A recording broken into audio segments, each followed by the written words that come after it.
Currently, we are in a really cool neighborhood here in Austin, Texas, very close to downtown. And we're going to walk to a home on Alta Vista Avenue where John Hardwick used to live. And that, unfortunately, is also where he died under unusual circumstances. If you don't know who John Hardwick is, he voiced the character Dale on the Fox animated TV show King of the Hill. He did that show for, 14 seasons, right? And that character was actually drawn to resemble Dale. Now, John Hardwick, who originally, before King of the Hill, he was known as a stand-up comic.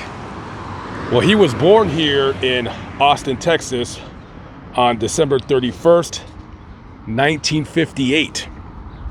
And after graduating high school, he went to Texas Tech where he got a BA in journalism.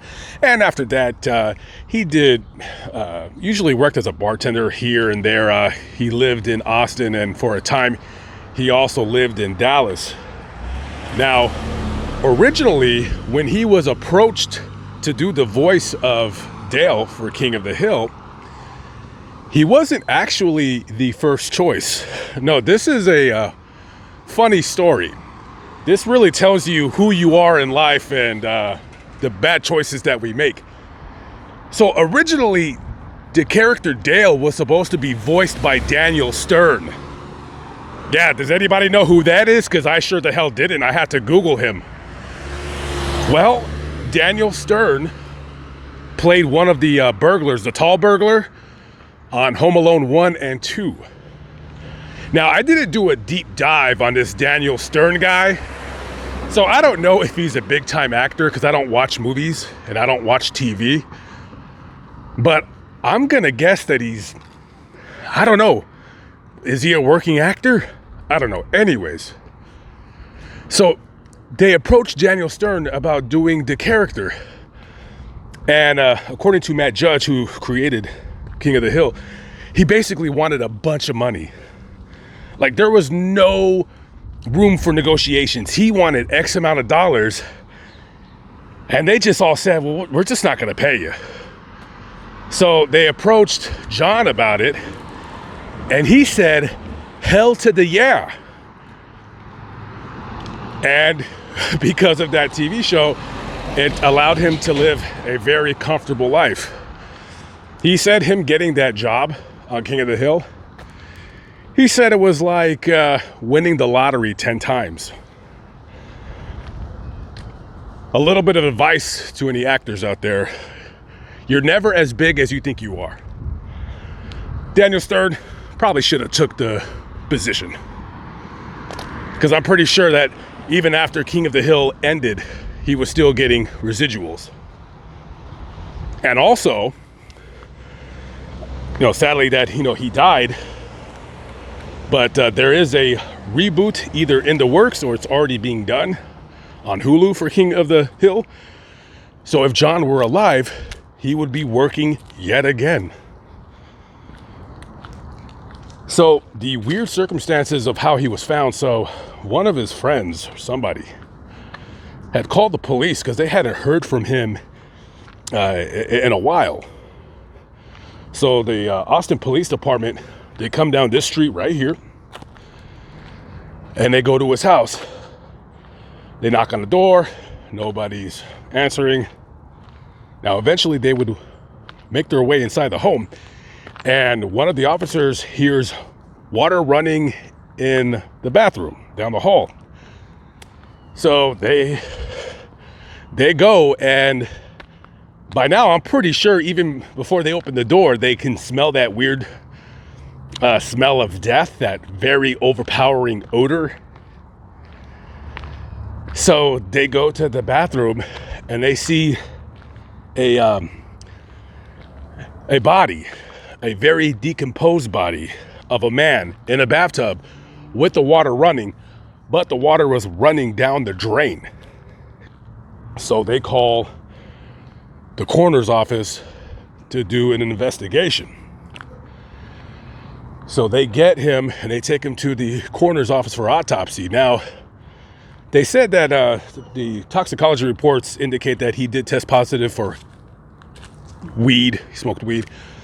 They also said that they found some quote-unquote drugs in the home, but either they didn't say what they were or they weren't sure what it was. I don't know. It's point being to this story. His body, according to the coroner's office, it had extensive decompositional changes, if you will.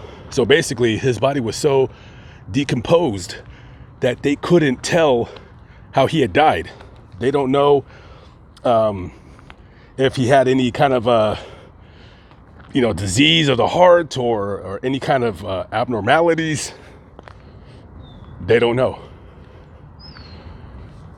A very strange and sad end for a man who brought joy to many, many people. So this is the home right here where he died. This home actually looks like a fairly new construction. And I don't know who owns the home now. It's a nice house, very nice house. And at the time that he was found, because he was a shorter guy, he was about 5'7", he only weighed 100 pounds. So I don't know what was going on with this guy, if he was doing like more than weed and he was just wasting away, he was doing hard drugs. I don't think anybody really knows.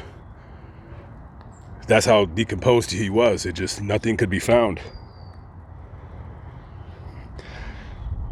So other than, his death, I mean, he won an Emmy for The King of the Hill in 1999. And other than voicing Dale, he was also a writer on the show, an editor, and a producer. So this guy was making pretty good money on that television show. Pretty good money. And yeah, I'd watch that show from time to time. So rest in peace to John Hardwick. Just a small piece of of pop culture, Americana, if you will. This looks like to be one of those electric motorcycles that I hear oh so much about. So we're gonna go to another location about 75 miles away. This is a story that I've been wanting to talk about for quite some time. We're gonna head out there right now. Currently, we're in Copper's Cove, Texas, population about 35,000 or so. This is the scene of where an episode of Unsolved Mysteries that was showcasing the disappearance of 20-year-old Elizabeth Campbell. Now, this all takes place on April 25th, 1988. In the reenactment, Elizabeth is studying with her boyfriend about 15 minutes north of here in Killeen. Somehow or another, they start bickering and fighting, and there's a blow up, and she storms out of the home. Now, at the time, Elizabeth lived in Lampasas, which is about 25-30 minutes south of here. She did not have a vehicle, so she just said, I'm just gonna walk home.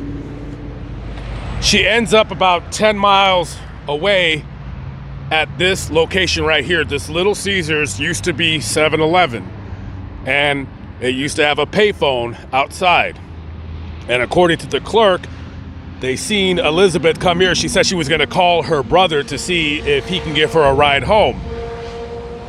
But that was a long distance call, so they couldn't make the call on the phone inside of the 7-Eleven, so she had to make the call on the payphone. However, she never called her brother. And according to eyewitnesses, they would go on to see Elizabeth go into somebody's car, and this exact location was the last time that anybody seen Elizabeth. Now, there were a couple people who swore up and down. One in particular, a guy at a convenience store, I think in Waco, where he seen a flyer because her parents were just going all over the areas, just handing out thousands of flyers, that he swore up and down that he seen Elizabeth being held in a rough manner by a guy that looked like to be Asian in the reenactment. Also, another sighting possibly of Elizabeth took place in Garland. Now, I want to say about 3 or 4 years after her disappearance in Ozona, Texas, which is about 230 miles away from here, her purse with her ID was found. Do not ask me why, I have no idea. The police, when they found the purse, they wanted to test for DNA, but the lab refused to test for DNA because they were not testing against any suspects. So they just said, well, if we test for DNA, we're just testing anything, so we're not going to do it. I have no idea. That does not make sense to me. I'm sure they still have the purse. Maybe another lab can do it. Who knows? At the time of her disappearance, Elizabeth was working at a 7-Eleven, but it wasn't this one. It was another 7-Eleven, which was in Killeen. And she was wanting to go to Texas A&M, and she had been accepted. She was supposed to be going to school over in the campus in College Station. And now she's been missing for well over 35 years. And her mother is still alive. And I just watched a news clip. They did like an anniversary about her disappearance, and very, very, very tough to hear that mother, after all these years, still have her daughter's pictures up in the living room, still have her daughter's artwork, still crying like the day that she left, just wondering what happened to her daughter. And nobody knows. All we know is on April 25th, 1988, after 10 p.m., she disappeared from this very location where we're at right now.